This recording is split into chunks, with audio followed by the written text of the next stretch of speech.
Alright, so guys, water change tayo nitong yan. Okay. So gagawin natin 25% tatanggalin natin siya ng tubig. So bago mangyari yan, maglalagay muna tayo ng tubig sa hose.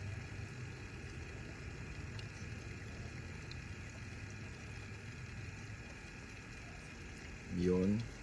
Tapos pababain natin.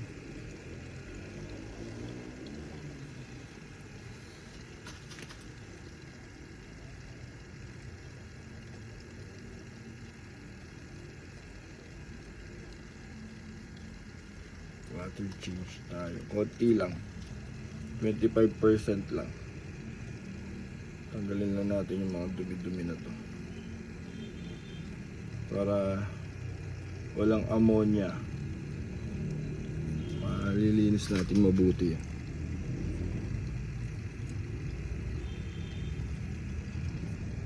Nagsasama-sama naman sila dyan sa isang kilid. Wala naman tayong makukuhang isda dyan. Tsaka makikita naman natin kung mayroong isda.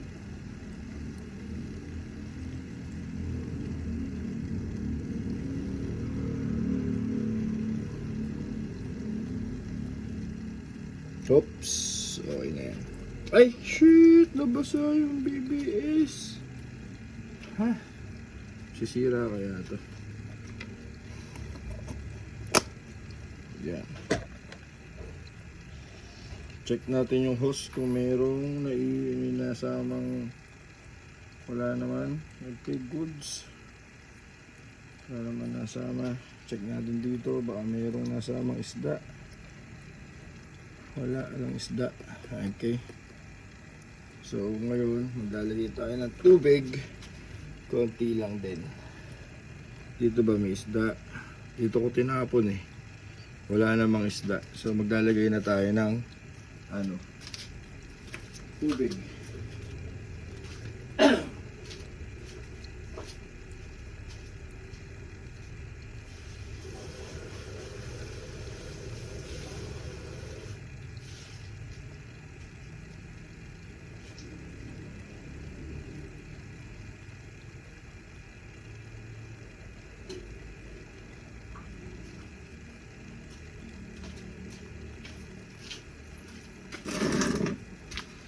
Konting tubig lang, padaanin natin sa kamay natin.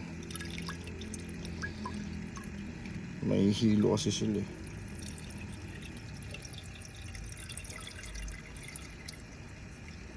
Okay, pag okay na, lalagyan natin ng salt.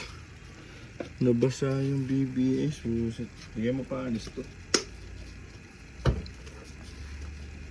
Lagyan natin salt. Tapos methylene blue.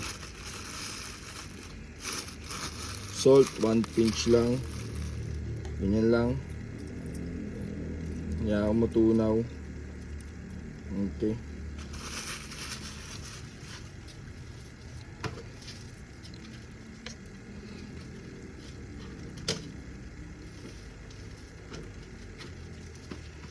Tapos methylene blue.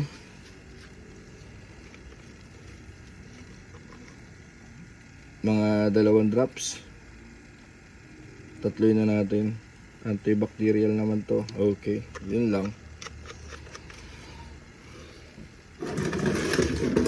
Everyday water change ang kailangan po ng ating mga fry para maging malusog po sila. At syempre yan. Okay, yun yung mga fry natin. Yun, o diba? Para hindi sila mamatay din. Yan lang yung ginagawa natin. Kung meron kayong dahon ng talisay, lagyan